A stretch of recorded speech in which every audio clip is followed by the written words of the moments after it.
புதுசா வீடு கட்டுற நிறைய பேர் பேஸ்மெண்ட்டுக்கு மண்ணு கொட்டினதுக்கு அப்புறம் ஒரு அடிக்கு ஒரு அடி, அதாவது வந்து ஒரு அடி நீளத்துக்கு ஒரு அடி அகலத்துக்கு, அதாவது ஒரு ஸ்கொயர் ஃபீட்டுக்கு ஒரு குழி, ஒரு அரை அடி டு 3/4 அடி ஆழத்துக்கு குழி கிடப்பாறையில குத்தி விட்டு அதுல கரையா மருந்து ஊத்திடுவாங்க. இந்த மாதிரி ஊத்திட்டு நாங்க கரையா மருந்து ட்ரீட்மெண்ட் பண்ணிட்டோம், ஆனா எங்க வீட்டுல கரையா வருது அப்படின்னு சொல்லி நிறைய பேர் கமெண்ட்ல கேட்கறாங்க. இது சரியானது தானா? இந்த மாதிரி பண்ணாலே கரையா வரதை தடுக்க முடியுமா அப்படிங்கறத பத்தி தான் நம்ம டீட்டெயிலா பார்க்க போறோம். உண்மையிலேயே சரியான மெத்தட் என்ன, அதுக்கு எவ்வளவு செலவாகும், எந்த பிராண்ட் மருந்து யூஸ் பண்ணலாம், எப்படி பண்ணனா அதை தடுக்க முடியும், ஒருவேளை வீடு கட்டும்போது நம்ம பண்ணாம விட்டுட்டா கட்டினதுக்கு அப்புறம் வந்தா அது எப்படி தடுக்கிறது அப்படிங்கறது எக்ஸ்பிளைன் பண்ண போறேன். வீடியோ முழுசா பாருங்க, சேவ் பண்ணிக்கோங்க, ஷேர் பண்ணுங்க, ரொம்ப யூஸ்ஃபுல்லா இருக்கும். அது இல்லாம உங்களுக்கு இந்த வீடியோ பிடிச்சிருக்கு, இந்த மாதிரி கன்ஸ்ட்ரக்ஷன் ஓரியன்டா நிறைய நீங்க நாலேஜ் தெரிஞ்சுக்கணும் அப்படின்னா நம்ம சேனலை ஃபாலோ பண்ணுங்க, சப்ஸ்கிரைப் பண்ணுங்க.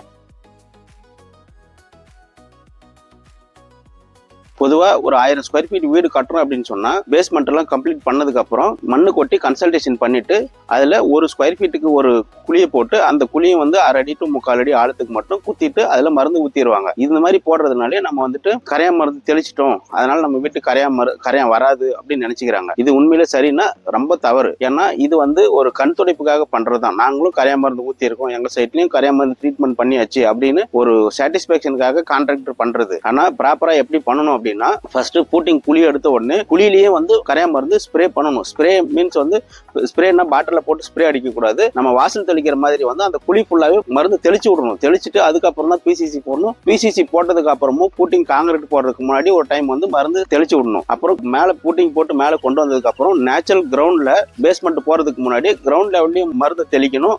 அதுக்கப்புறம் மண்ணு கொட்டும் போதும் ஒரு லேயரா, நான் ஏற்கனவே சொன்ன மாதிரி 1.5 அடிக்கு ஒரு லேயர் மண்ணை கொட்டி கன்சல்டேஷன் பண்ணிட்டு அதுல ஃபுல்லாவே மருந்து தெளிச்சுட்டு அதுக்கப்புறம் தான் நீங்க வந்து பிசிசி போடணும். பிசிசி போடுறதுக்கு முன்னாடியும் மருந்து தெளிக்கணும், பிசிசி போட்டதுக்கு அப்புறமும் ஒரு டைம் மருந்து தெளிச்சுட்டு நம்ம வேலை செய்யணும். அதே மாதிரி நம்ம வந்து மரத்துல நிலவு ஜன்னல் வைக்கணும் அப்படின்னு சொன்னா அதுக்கு கம்பல்சரி கரையா மருந்து அடிச்சுட்டு தான் நம்ம பிக்ஸ் பண்ணணும். இந்த மாதிரி எல்லா ப்ரொசீஜரையும் கரெக்டா ஃபாலோ பண்ணணும் அப்படின்னா நம்ம வீட்டுல கண்டிப்பா கரையா வர்றதுக்கான பாசிபிளே இருக்காது. ஒருவேளை நாம இதெல்லாம் புதுசா கட்டும்போது பண்ணாம விட்டுட்டோம், இப்போ கரையா வந்துருச்சு, இப்போ என்ன பண்ணலாம் அப்படின்னு சொன்னா அதுக்கு நம்ம கரையா வர இடத்துல மட்டும், கரையா கண்ணுல தெரியிற இடத்துல மட்டும் ஸ்ப்ரே அடிச்சு விட்டோம்னா அது பர்மனன்ட் சொல்யூஷன் அப்படின்னா கண்டிப்பா கிடையாது. ஏன்னா கரையாங்கிறது கண்ணுக்கு தெரியாத எதிரி. கண்ணுக்கு தெரியாத இடத்துல இருக்கிறது எப்படி அழிக்கணுமோ அந்த மாதிரி அழிச்சா மட்டும்தான், அதை வேரோட அழிச்சாதான் நமக்கு வந்து திரும்பவும் நம்ம வீட்டுக்குள்ள வராம இருக்கும். அதுதான் பர்மனண்டான சொல்யூஷன். சரி, வீட்டுக்குள்ள இத்தனை ப்ரொசீஜரை ஃபாலோ பண்ணிட்டோம். வீட்டுக்கு வெளியில போடுற ஃப்ளோர், அதாவது காம்பவுண்டுக்கும் நம்ம வீட்டுக்கும் நடுவில் இருக்கிற அந்த செட்பேக் ஏரியா சொல்லுவோம் இல்லையா, அந்த ஏரியாவுக்கும் வந்துட்டு ஃப்ளோரிங் போடுறதுக்கு முன்னாடியே நேச்சுரல் கிரவுண்ட்லேயும் மருந்து தெளிக்கணும். அதே மாதிரி பிசிசியில் தெளிக்கணும். ஃப்ளோரிங் போடுறதுக்கு முன்னாடி தெளிச்சு விட்டுட்டு அதுக்கப்புறமா கட்டணும் அப்படின்னு சொன்னா வீட்டுக்கு வெளியே இருந்தும் உள்ள கரையா வராது. இதுதான் பர்மனெண்டா தடுக்க முடியும். சரி, இதுக்கு எவ்வளவு செலவாகும் அப்படின்னு பார்த்தா, எவ்வளவு லிட்டர் நம்ம வந்து அது யூஸ் பண்ணணும் அப்படின்னா, 1 லிட்டர் மருந்துக்கு 19 லிட்டர் தான் தண்ணி கலக்கணும். அப்போ நம்ம ஒரு 1000 ஸ்கொயர் ஃபீட் வீடு கட்டுறோம்னா நீங்க கீழே இருந்து, அதாவது பூட்டிங்ல இருந்து பேஸ்மெண்ட் வரைக்கும் யூஸ் பண்றதுக்கு மட்டுமே குறைஞ்சது 50 லிட்டர்ல இருந்து 100 லிட்டர் மருந்து வரைக்கும் யூஸ் பண்றதா இருக்கும். இதை வந்து கான்ட்ராக்டர் கண்டிப்பா பண்ண மாட்டாரு, அவ்வளவு செலவு பண்ண மாட்டாங்க. ஏன்னா ஒரு 5 லிட்டர் மருந்து வந்து 1700 ரூபாயில இருந்து 2000 வரைக்கும் நமக்கு செலவாகும். அப்படின்னு கணக்கு பார்த்தீங்கன்னா மருந்துக்கு மட்டுமே கிட்டத்தட்ட 1 லட்ச ரூபாயில இருந்து 2 லட்ச ரூபாய் வரைக்கும் செலவாகும். ஆனா இது பெரிய செலவு தான். அப்படி இருந்தாலும் இது வீட்டுக்கு பர்மனண்டான சொல்யூஷனா இருக்கும். ஆனா இந்த அவ்வளவு பெரிய அமௌண்ட்டை வந்து எந்த கான்ட்ராக்டரும் பண்ண மாட்டாங்க. அதனால அக்ரிமெண்ட் போடும்போது அதுக்கும் சேர்த்து நீங்க ரேட்டு பேசுறதுனா பேசிக்காங்க. இல்லைன்னா நீங்க மருந்து வாங்கி கொடுத்துட்டு அதை ஸ்ப்ரே பண்றதுக்கு லேபர் காஸ்ட் எவ்வளவு ஆகும் அப்படிங்கறத கிளியரா பேசிட்டு வேலையை செய்யுங்க. இந்த மாதிரி சிஸ்டத்தை நீங்க ஃபாலோ பண்ணி பண்றது தான் 100% கரையா மருந்து நம்ம ட்ரீட்மெண்ட் பண்ணதா அர்த்தம்.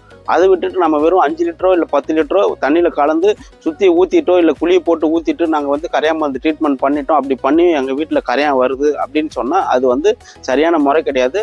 அதை விட முக்கியமான விஷயம் என்னன்னு கேட்டா, நான் இந்த வீடியோ போடுறதோ இல்லை வந்து வீடியோவில் சொல்ற கருத்தோ எந்த பிராண்ட் ரெக்கமெண்ட் பண்றதுக்கோ இல்லை எந்த பிராண்ட் மார்க்கெட்டிங் பண்றதுக்காகவோ கிடையாது.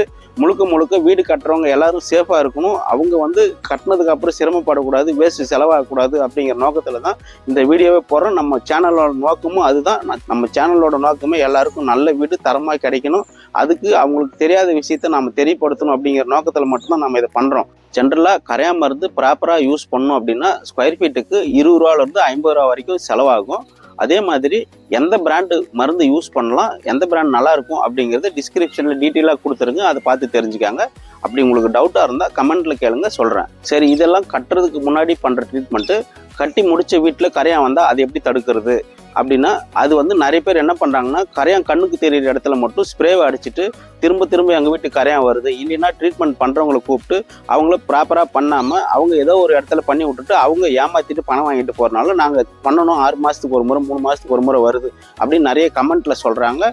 ரியலாகவும் அதுதான் நடக்குது. அந்த மாதிரி பண்ணால் போதுமா, அப்படி பண்ணாலே நம்ம வந்து கரையான் வரதை தடுக்க முடியுமான்னா கண்டிப்பாக கிடையாது. 100% வந்து கரையான் வரதை தடுக்கணும் அப்படின்னு சொன்னால் வாலில் எங்கெல்லாம் கிராக் இருக்கோ அங்கே வந்துட்டு ஃபஸ்ட்டு அந்த கிராக்கெல்லாம் அடைக்கணும். அது இல்லாமல் வாலில் 1 ஸ்கொயர் ஃபீட்டுக்கு அதாவது வந்து நீளத்தில் 1 அடி அகலத்தில் 1 அடி அந்த மாதிரி 1 அடிக்கு ஒரு ட்ரில் பண்ணி அந்த ட்ரில் வழியாக வந்துட்டு இன்ஜெக்ஷனில் மருந்து உள்ளே போடணும். அதே மாதிரி டோர் ஃப்ரேமு விண்டோ ஃப்ரேம்லாம் வர இடத்துலையும் இன்ஜெக்ஷன் பண்ணணும். வீட்டோட ஃப்ளோர்லேயும் வந்து 1 ஸ்கொயர் ஃபீட்டுக்கு ஒரு ட்ரில்லை பண்ணி மருந்து போடணும். அதே மாதிரி வீட்டுக்கு வெளியில் இருக்க செட்பேக் ஏரியாவிலையும் ட்ரில் பண்ணி மருந்து போடணும். இந்த மாதிரி போட்டால் மட்டும்தான் நாம் வந்து 100% நம்ம வீட்டில் வர கரையானை தடுக்க முடியும். அதே மாதிரி ஒன்ஸ் வந்து நம்ம வீட்டோட வுட்டில் கரையான் வந்துருச்சு அப்படின்னா அது ஆல்மோஸ்ட் வந்து கண்டிப்பாக டேமேஜ் பண்ணாமல் விடாது. நம்ம ட்ரீட்மெண்ட் பண்ணோன்னா அது ஒரு 50% தடுக்கலாம்.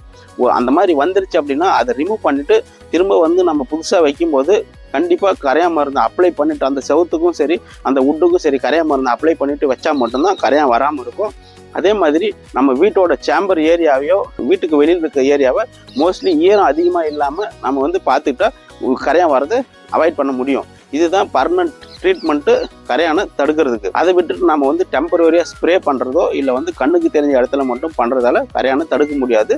அந்த மாதிரி பண்ணி பணத்தை வேஸ்ட் பண்ணாதீங்க. பண்ணுற செலவு சரியாக பண்ணுங்கள். இந்த வீடியோ பிடிச்சிருந்தா லைக் பண்ணுங்கள், ஷேர் பண்ணுங்கள், சேவ் பண்ணிக்கோங்க.